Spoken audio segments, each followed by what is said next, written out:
Boker Tov, nous sommes le 11 janvier 2022, c'est l'heure de la revue de la presse et des médias israéliens en direct de Jérusalem sur Radio Kalitam.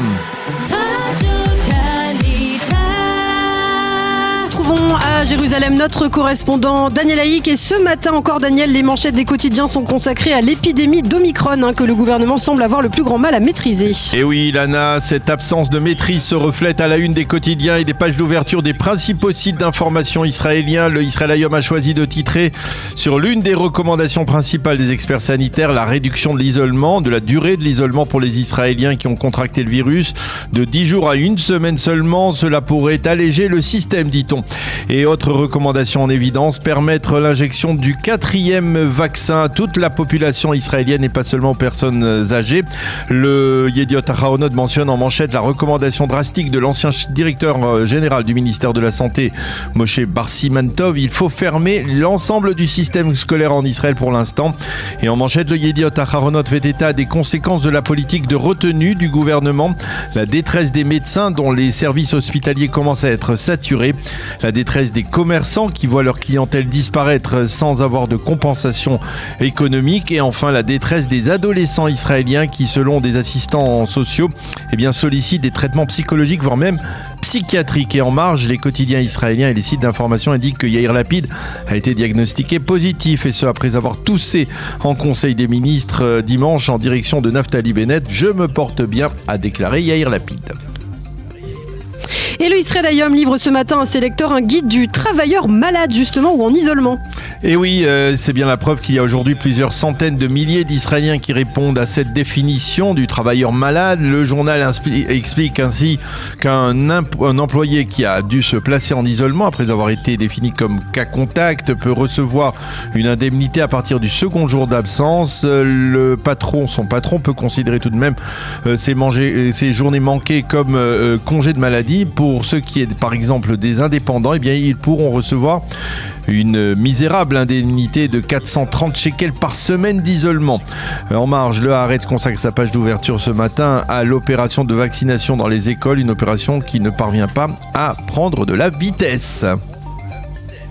On parle donc de cette situation, la crise sanitaire. Qu'écrivent justement les éditorialistes à ce sujet, Daniel ? Ariela Ringel-Hoffmann se demande en première page du Yediot Ahronot si Avigdor Lieberman n'a pas exprimé tout haut ce que l'ensemble du gouvernement pense tout bas, à savoir que les Israéliens sont désormais livrés à eux-mêmes et dans cette 5e crise, ils doivent se débrouiller tout seuls.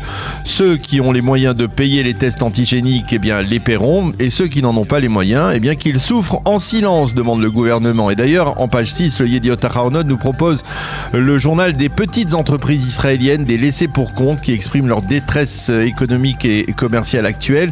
Ran Reznik dans le Israël Hayom est très virulent contre le gouvernement qui selon lui bat des records de honte. C'est le gouvernement qui sonne le glas de la solidarité nationale, écrit-il ce matin. Il est honteux d'exiger du public de payer ses tests de dépistage. La logique et l'intérêt public devraient conduire le gouvernement à imposer de sévères restrictions, mais malheureusement pour l'instant le Premier ministre ne dispose pas de pouvoir politique nécessaire pour imposer une telle exigence. Et même ce matin, le Haaretz écrit dans son éditorial central qu'il faut que le gouvernement aide les secteurs les plus touchés économiquement par cette 5e vague. Le seul à accorder du crédit au gouvernement, c'est Ben Caspit, l'éditorialiste du Maariv, qui explique à ses lecteurs que le chaos actuel en Israël est semblable à celui qui sévit dans la plupart des pays du monde occidental. L'autre dossier qui est mentionné ce matin en évidence dans les quotidiens israéliens, c'est l'Iran. Oui, effectivement, avec des déclarations du Premier ministre Naftali Bennett hier qui a réussi à s'extraire d'une certaine manière du bourbier Omicron pour s'exprimer sur un dossier iranien paradoxalement plus consensuel. Si un accord est conclu, nous n'en ferons pas partie, a déclaré Naftali Bennett lors de sa première prestation devant la Commission des Affaires étrangères et de la Défense de la Knesset. Hier, le Premier ministre a promis qu'Israël conserverait sa liberté d'action. Il a également insisté sur le fait qu'Israël passait actuellement d'une position défensive à une position offensive dans le dossier iranien. Les observateurs font remarquer que le Premier ministre a également insisté sur le fait que son gouvernement avait stabilisé stabiliser une situation particulièrement instable en votant le budget de l'État et en augmentant la croissance économique à hauteur de 7%. Cette croissance va nous permettre d'investir des sommes importantes dans le renforcement de notre sécurité nationale, affirme Bennett. Et selon certains observateurs, on se demande justement si avec de telles données économiques, pourquoi ne pas dédommager les entreprises qui subissent le choc de la 5e vague du Covid en Israël. Une date importante, le Israël Hayom qui marque le 10e anniversaire de Yesh Atid, le parti centriste fondé par Yair Lapid. Oui, et c'est Yehuda Schlesinger qui commente cet anniversaire en 4 mots. Succès phénoménal, mais échec cuisant. Pour Schlesinger, Yesh Atid a effectivement réussi à s'implanter solidement dans le paysage politique israélien. Il a réussi au centre, là où tous ses prédécesseurs avaient échoué. Il a donné un contenu à un parti qui au départ était un parti d'atmosphère. Et il a dit et répété que Yesh Atid faisait de la politique autrement, politique pure, droite et intègre. Mais il y a un mais, les 6 premiers mois du gouvernement Lapid-Bennett ont prouvé qu'il n'en était rien, qu'une fois au pouvoir, Yesh Atid savait se comporter comme tout parti normal et peut-être même pire. Ainsi, Yair Lapid avait promis une fois au pouvoir un gouvernement de 18 ministres. Ce gouvernement actuel en compte 28.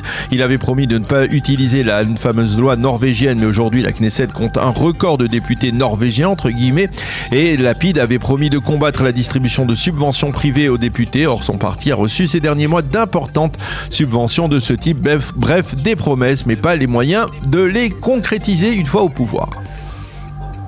Et puis enfin, pour terminer, tous les quotidiens reviennent sur la disparition à l'âge de 97 ans d'Ora Herzog, la mère du président de l'État. Oui, les journaux nous brossent le portrait de cette femme exceptionnelle qui a eu le privilège d'être non seulement l'épouse du 6e président de l'État, Chaim Herzog, mais aussi de son vivant la mère du 11e président, Yitzhak Herzog. Et on voit justement d'ailleurs le président Yitzhak Herzog endeuillé, allumé hier en compagnie de son épouse Michal, une veilleuse du souvenir à la mémoire de sa mère. Le Premier ministre a publié un communiqué de deuil. Elle a vécu discrètement et élevé une famille merveilleuse, a écrit Naftali Bennett ce matin.